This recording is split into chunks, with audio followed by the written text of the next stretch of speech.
Hi guys, Luke Jones here. Back with another interview. This week I'm delighted to be joined by PDC ranking winner Harry Ward. How's it going, Harry? Yeah, no, thanks for having me. It's nice to be here. I'm good, yeah. So obviously in the lockdown, how's your practice been?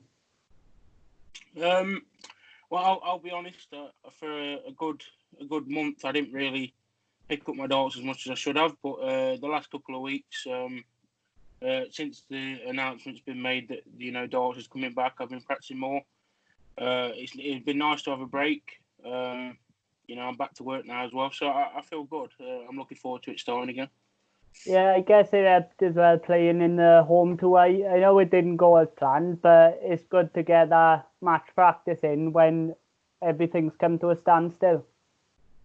Yeah, it was really nice of the PDC to, put effort in to give the players, something to do. The practice was getting quite repetitive, not practicing for any tournaments at the weekend, and that came in, and as you say, it didn't go as planned, but I enjoyed it. It was a different experience, and it was nice to have some sort of match practice, like you say. Ready for when we go back. I want to take you back to Q School last year. I think it was your fifth time there. What were your feelings going into it? Were you confident, or was it just a case of enjoying it and just see what happens? Well, as you say, fifth time going there, and it was probably the least I ever expected to get a tour card. I'd not put the practice in as much as I should have over Christmas, and I went there and I just relaxed, and I thought I'll enjoy it this time instead of putting too much pressure on myself. And that first day, everything went to plan. I had really good averages all day, good results, and I said, I was getting better throughout the day. My best game was the last game, so it went perfectly, and it's just one of them days that totally turned my darts career around, really.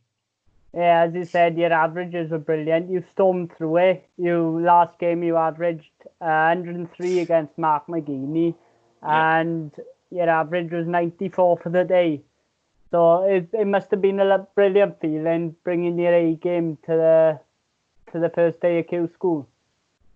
Yeah, I really didn't. As I said, I didn't expect it. So to get through the first day was a great feeling, knowing I didn't have to go back the next few days, and also with Jamie Hughes getting through with the same management stable, MBA promotions. It was a fantastic feeling. I went home that night and I just couldn't believe what I'd done. I really didn't. And I just look forward to the rest of the season after that. You must have been relieved to not draw Jamie Hughes, because he averaged 110, 109 and 108.5 in consecutive matches. Yeah, he did. Yeah, I think he had 98 for the day, which is unbelievable. Yeah, since then I've been sharing rooms with Jamie at the Pro Tours, and we get on brilliantly. So I was really happy we both got through. We didn't have to draw him that day because the averages he was having, I'm sure he would have smashed me. Yeah, that made him more special, obviously, for you, Jamie, and for Matt, obviously, Matt Ward. I bet the drinks were flowing that night, were they? Yeah, well, not as much drinks. It was more food. We went to a local Nando's, Matt Ward's speciality, and enjoyed the night. And then Matt took me home that night. So, just a surreal feeling. I really didn't expect it. So, it was enjoyable. Yeah. Obviously, the first Player Championship event, you showed the sign of things to come. Going to the last 8. Your first game as a tour card holder was against Simon Whitlock, and you came through it 6-5. That must have been a brilliant feeling. Yeah, I just went into that day obviously the same attitude as Q School, just enjoy it, and I drew Simon Whitlock, who at the time was at least top 12 in the world, I think, and I thought, wow, what a first round draw. I could have had better draws, but to win that game really set me off for the year, and after that game, I just thought to myself, I can beat these people. I can have these good games, and I went to the quarterfinal that day in my first ever event, and yeah, I didn't really look back. I took that steam through the year and just let it carry on. Yeah, yeah. So you must have thought then after that, yeah, I can do all right. Yeah, I can make a decent living out of this. Yeah, I did. I really didn't expect it, as I say. So after that, I put a bit more practice in, and the rest of the year came along, and yeah, I just enjoyed every minute of it, playing on the tour with the best players in the world. Yeah. So let's fast forward to Players Championship 15, where obviously you went on to win the tournament. You beat some massive names on the way. Michael Smith averaged 103.7 to beat against you in the last 16, but you beat him. Then you came up against Nathan Aspinall, who's obviously the UK Open champion in the last 8. Beat him. Come up against Jose de Souza. We all know what he did last year in his first year, 2 titles. And that booked your place against Max Hopp in the final, who'd obviously been there and done it. So what were your thoughts going into the final? Going into the final, I was actually more relaxed than the quarters and the semis, because I got them results against Nathan Aspinall. I was quite far in front, and he made it 5-5, and I managed to get over the line. That relaxed me a bit. And then against Jose, he really didn't play very well. He had a couple of miscounts that let me win legs, and after that, I just thought, this could be my day. And the first leg in the final, I took out a 1-3-3 finish. And that's not bad, is it? No, that settled me down. And yeah, just from there, the averages weren't fantastic. It was there's no ton plus averages. It was like 92, 91 apiece. But the luck was with me that day, and I couldn't believe I'd won it. But going into the final, I'd played Max a few times. I think I'd beat him a few times on the youth tour. So I just knew that if I just played my own game, I'd stand a good chance. And luckily, I came out on top. Yeah, you got off to a brilliant start. You pulled ahead 6-3, went 2 legs from winning. Then obviously you pulled it back to 6-all. Yeah. I think you went 7-6 up, and then you missed a few match starts, didn't you? I did. I missed. I think it was three darts at 32. Something like that. Yeah. I think I left 32 after 12 as well. So it was a really good leg, and I missed them 3 darts.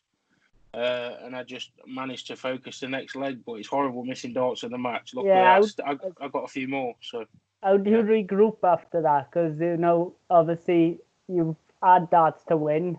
Max has taken it to a last leg. How do you regroup from it? Because you haven't been in this position before, but Max has.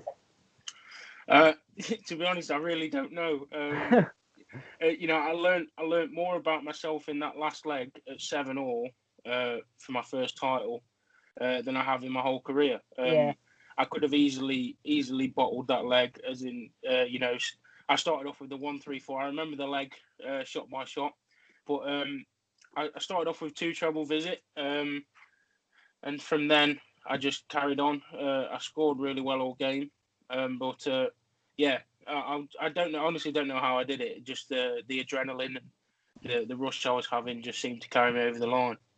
Yeah, and I think your Max was on 36 as well. He left 36 for the match after 12. Yeah. And you ended up pinning the dart with pinning the double with the last dart in hand. Yeah, I'd practiced a lot at double 16. I was throwing a lot of darts at that every day.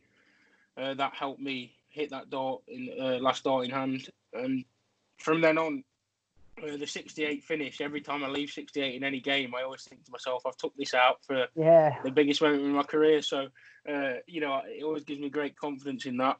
And maybe Max putting the pressure on helped a little bit because I was a bit more determined to hit it. It's funny though sometimes that obviously you missed 3 clear darts the leg before, and then under the most intense pressure, then last dart in hand, you hit it. Yeah, quite often with me, my combination finishing is a lot better than my three darts in hand finishing. Yeah, because you're still in the rhythm, aren't you? Yeah, that's it. Yeah, so the three darts at 32, I missed all three, and then one dart in hand after you've got the couple of single numbers you need, they seem to go in more often, which is a strange feeling, but I enjoyed it that day, obviously. So, what was it like? Obviously, it's your first few months on. I think you was 21 at the time, was you? Yeah, I was. Yeah. What's that like? And seeing that last double going in, and obviously, are you thinking, what have I done? I must admit, it took a couple of days to realise what I'd just done. I seen stats, one of the youngest players to ever win a Pro Tour event. I knew I could do it. Obviously, when I'm practicing, I hit a lot of 100+ averages. The darts are flowing, but to actually do it on that day, to be the best in the room that day, was probably one of the best feelings I've ever had and probably ever will have. Obviously, that shows the plus side of the development tour. Is obviously you spent a few years on the development tour. Is it 2014, 2015? And then to go on a few years later to win a ranking event, it really shows what the development tour can do for your career. Yeah, obviously the top players at the development tour are fantastic. In the World Youth Championship, there's Max Hopp, Jeffrey does one, Ted Everts, who's on the tour as well. Great players. And funnily enough, I've never won a development tour, but I won a Pro Tour first, which is not what people do normally. Normally they win a development tour, win a challenge tour, and then win a Pro Tour. But obviously, them tours are even the challenge tour, fantastic to play on. The experience, the match experience against top players as well.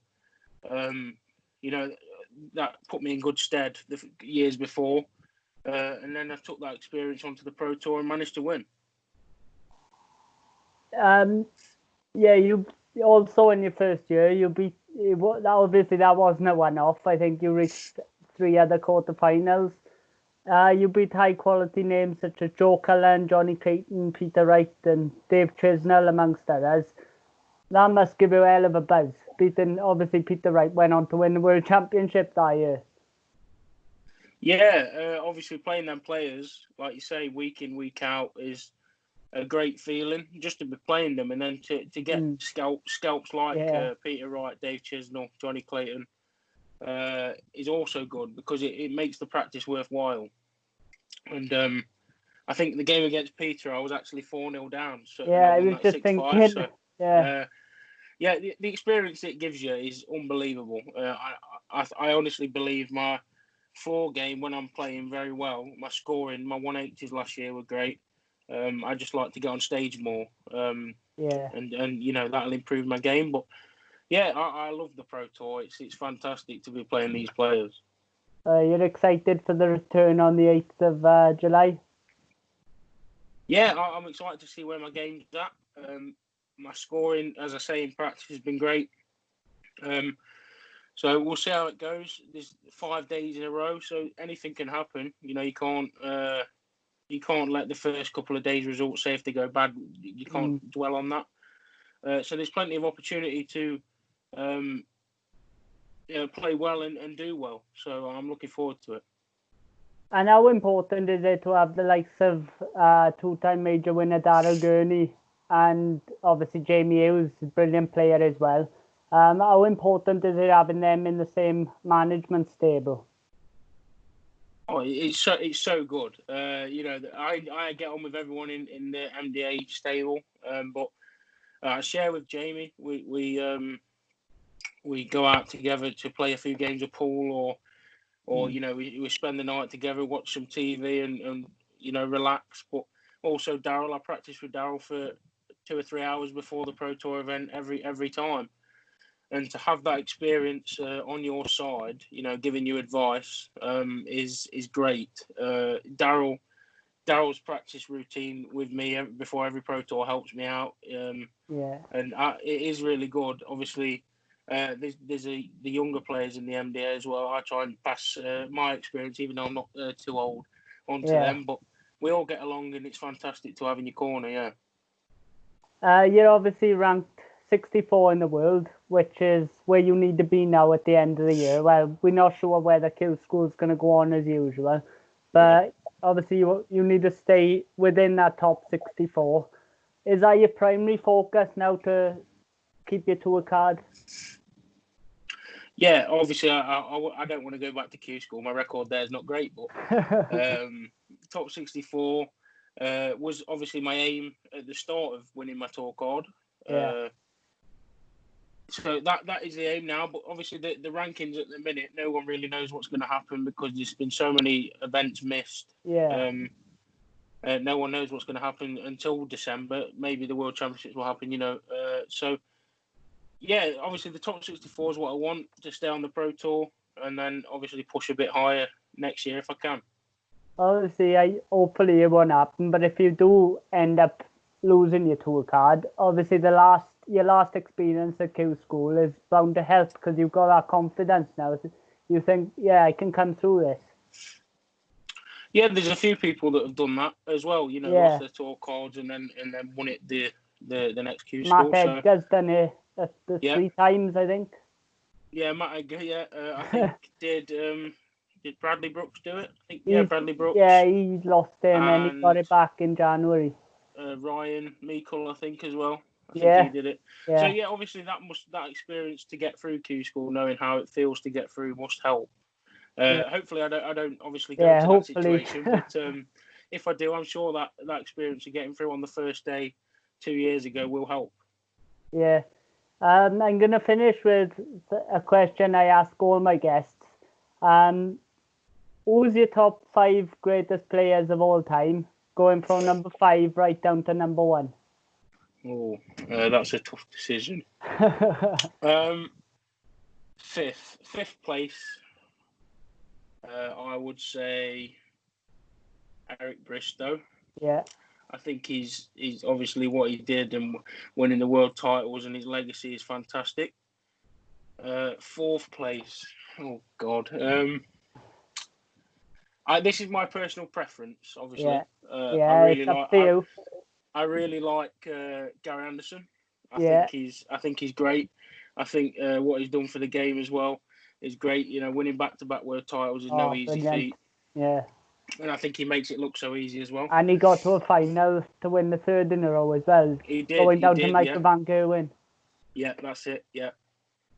Number 3, I would say Raymond van Barneveld, just because of his fan base. He's so popular. It's a shame he went out how he did last year. And obviously what he's done for Dutch starts as well. Yeah, exactly. It all off, and now look at it.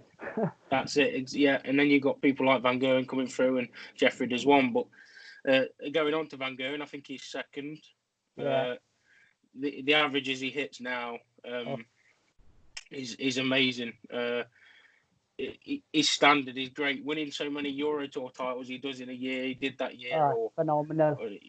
Unbelievable. And then obviously number 1 for me, my all-time favourite is Phil Taylor. Yeah.